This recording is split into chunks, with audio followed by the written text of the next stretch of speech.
Hello everyone, welcome back to my channel অপর্ণার blog. আমার কাছের এবং দূরের সকল বন্ধুরা কেমন আছো?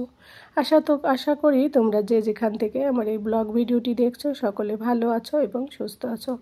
আমরাও তোমাদের ভালোবাসা ঠাকুরের আশীর্বাদে বেশ ভালো আছি।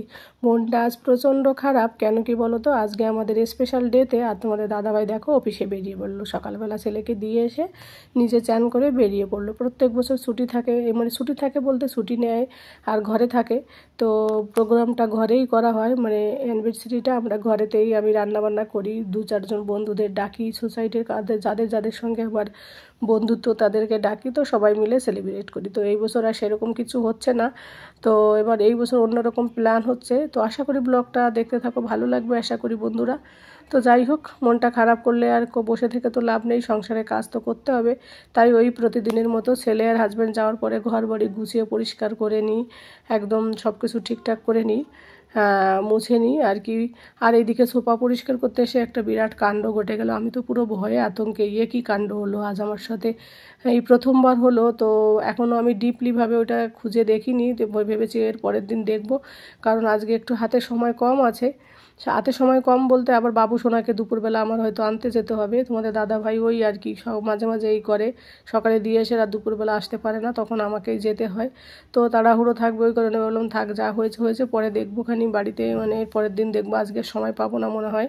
তো যাই হোক, তার আগে জামা কাপড়গুলো সুন্দর করে গুছিয়ে ভাঁজ করে, সোফাটাকে একটু এলোমেলো ছিল সেটাকে গুছিয়ে নিলাম। আর ওই যে গুছাতে গোছাতে একটু টিভি চালিয়ে এটা ওটা দেখা হয় এই আর কি।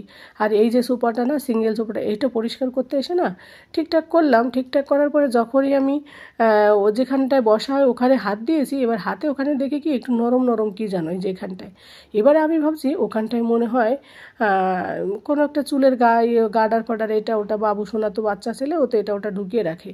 তো আমি বললাম কী হলো এখানটায় কী। তো সঙ্গে সঙ্গে আমি এবার গুছিয়ে এই দেখো আবার উঁচু করে দেখছি, উঁচু করে দেখি, ওরে বাবারে, আমি পুরো ভয় পেয়ে গেছি পুরো একটি, মানে কী ব্যাপার রে। তো কী বেরিয়েছে সেটা তোমাদের সঙ্গে অবশ্যই শেয়ার করছি। দেখে পুরো আমি মানে আতঙ্কিত। স্বাভাবিক, এটা মানে ভয় পাওয়াটা স্বাভাবিক, তো নর্মালি ভয় পাওয়াটা না, ভয় পাওয়াটাই হচ্ছে অস্বাভাবিক। তো চলো তোমাদেরকে একটু ক্যামেরাটা ব্যাক করে তোমাদেরকে আমি দেখাচ্ছি কি। তো এই যে সোফার এই সাইডে একটুখানি ঢুকে গেল, ওইদিকে একটা চটিও দেখো বাবু এদিকে ফেলেছে, এই যে আমি বাড়িতে। তো এই দিকে দেখো, এই বাবুটা সুপার ওখানটায় রয়েছে লুকিয়ে।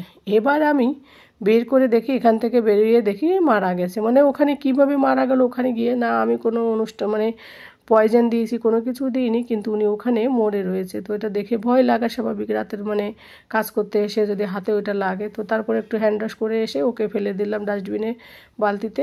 তোমাদের দাদাভাই রাতের বেলা ফেলে দেবে ডাস্টবিনে, এখন আর থাক ওখানটায়। তো ওই জন্য ওখানটায় রেখে দিলাম, দিয়ে হাতটা পরিষ্কার করে ধুয়ে নিলাম। আর এবার আমি এই সোফাগুলোকে পরিষ্কার করে ঘর বাড়ি মুছে নেব, তারপর একটু রান্না করব। রান্নায় স্পেশালিটিতে বাড়িতে প্রত্যেক বছরই ভালো মন্দ রান্না হয়। তো এবার রাতেরবেলা যেহেতু প্ল্যান আছে, ওই কারণে দুপুরবেলা সিম্পল রান্না করব।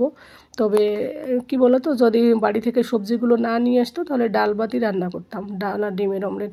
কিন্তু শাক পাতায় নিয়ে এসে যেহেতু নষ্ট হয়ে যাবে, ওই জন্য ভাবলাম তাহলে একটু শাক পাতা রান্না করি। আর পুঁই শাক জানো তো বেশি দিন ফ্রিজে রাখা যায় না, তো ভাবলাম পুঁই শাকই রান্না করি আজকে। পুঁই শাক আর পাট পাতা, এই দুটোই নষ্ট হয়ে যাবে, তাহলে পাতাগুলো সব শেষ হয়ে যাবে।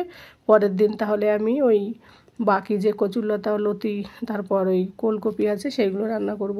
কচুরলতাও জানি না এতদিন ফ্রিজে থাকবে কিনা, কারণ এতগুলো এনেছে, কবে যে খাওয়া হবে। তোমাদের দাদাভাইকে কি বলবো, আর ওর ভালো লাগলে সেটা অনেক নিয়ে আসে। তো যাই হোক, তারপরে ঘর বাড়ি দেখো কথা বলতে বলতে অনেকটা পরিষ্কার করাও হয়ে গেল।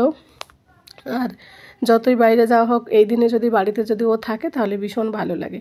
তারপরে দেখো মানে ঝাড় দিয়ে, মানে হলঘরটা ঝাড় দিয়ে তারপরে বেডরুমে এলাম পরিষ্কার করতে। তো বেডরুমে এসে বেডশিটটা চেঞ্জ করলাম। তো প্রত্যেক বছর আমি এই দিনটা কোনো দিন, মানে অ্যানিভার্সারির দিন রাতের বেলা, দিনের বেলা আর কি, বেডশিটটা অবশ্যই আমি চেঞ্জ করি। তো চেঞ্জ করছি, এটা বিছিয়ে ভেবেছি নতুন একটা বিছাবো। প্রত্যেক বছর নতুনই বিছানো হয়।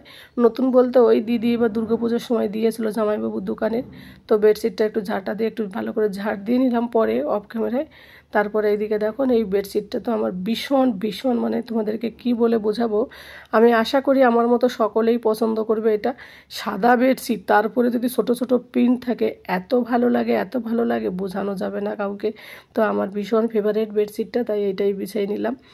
তো তোমাদের দাদা ভাইও আশা করি ওরও ভালো লাগবে, ওরও সাদা এরকম বেডশিট বেশ ভালো লাগে। আমার তো মনে হয় রোজ এক একটা করে এরকম সাদা ইউনিক বেডশিট যদি বিছানো যেত বেশ মজা লাগতো। তারপর ছোট ছোট ফুল থাকলে আরও বেশ ভালো লাগে দেখতে, তাই না? তো চাদরটা একদম মুছমুছে বেশ মজা লাগছে বিছানোর সময়ও। তো যাই হোক, চাদরটা বিছিয়ে তারপরে ঘর বাড়ি মুছে পরিষ্কার করে নেব বন্ধুরা।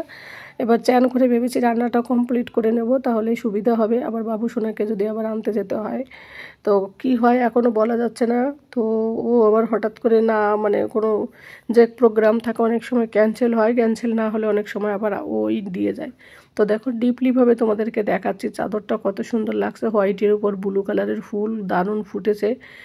মানে দেখতে মানে একদম পজিটিভলি ভাব আসে, একদম মানে ভীষণ খুশি আমি এই চাদরটা পেয়ে। দিদি এই চাদরটা আমাকে পুজোর সময়, দুর্গা পুজোর সময় দিয়েছে। প্রত্যেক বছর দিদি পুজোর সময় কিছু দিক না দিক একটা বিছানার চাদর দেয়। চলো তাহলে বন্ধুরা একবারে বিকেলবেলা ফিরে আসছি তোমাদের সঙ্গে, কারণ কি দুপুরবেলা খাওয়া দাওয়া, তারপরে আবার ছেলে আসবে, ছেলেকে নিয়ে একটুখানি টাইম কাটানো, তো সবটা শেয়ার করা হয় না তোমাদের কাছে। তো বন্ধুরা দেখো, আজকে তোমাদের দাদা ভাইকে বললাম ছুটি নিতে, কিন্তু ছুটি অফিসের একটু চাপ আছে, যেহেতু বাড়িতে গিয়েছিল দুদিন আগে, মানে কাল থেকেই জয়েন্ট হলো আবার, ওই জন্য বলছে আমার কাজ অনেক পেন্ডিং রয়ে গেছে, তো অফিসে গেল।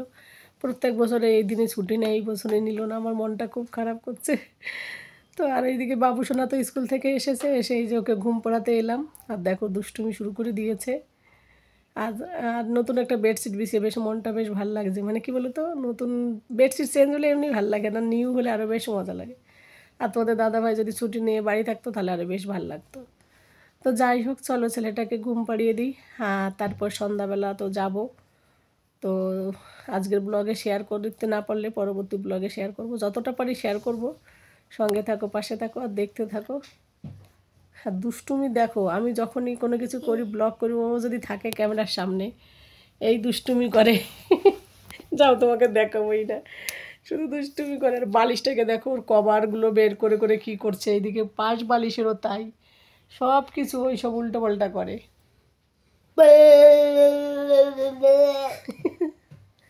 ওরকম করে না বাবা। তো বন্ধুরা, আজ রাতে কোন শাড়িটা পরবো সেটাই তোমাদের সঙ্গে শেয়ার করব। তোমাদের দাদা ভাইয়ের দেওয়া গিফট, আর তার সঙ্গে কি কি জুয়েলারি পরবো সেটাও হালকা। আমি সেরকম সাজগোজ করি না, মানে করি না বলতে বিয়ে বাড়ির অনুষ্ঠান হলে তবু করা যায়, এরকম একটা হালকা কোনো কিছু পরবো। তো দেখো একটা কানের দুল নিয়েছি, এই যে আংটি, আর এর সঙ্গে আর একটা আংটি ছিল সেটা বলছি পরবো। আর এই পলার আংটিগুলো এমনি আমার অতটা ভালো লাগে না, তাও সবাই পরে, তাই একটা অনেক আগে গত বছর বানিয়েছিলাম। আর এর সঙ্গে কি করব, চুড়ি পরবো। আর এই যে তোমাদের দাদা ভাইয়ের দেওয়া ঘড়ি, এটা আমাকে বার্থডেতে দিয়েছিল ঘড়িটা। আর এই চুড়িগুলো তো আমার ভীষণ ফেভারেট, তো ভাবলাম এই চুড়িগুলো পরি এক হাতে, আর এক হাতে ঘড়ি। তো সাজগোজ করে তাও কত, আজকে মনে হয় ব্লগটা সবটা শেয়ার করা হবে না, কারণ অনেকটা বড় হবে, তোমাদের তো বললাম। তো এইগুলো এখন পরবো, পরার পর তারপরে ব্লগে সবটা দেখাবো তোমাদের সঙ্গে। আর শাড়িটা কেমন হলো অবশ্যই পরের ব্লগে বুঝতে পারবে তোমরা।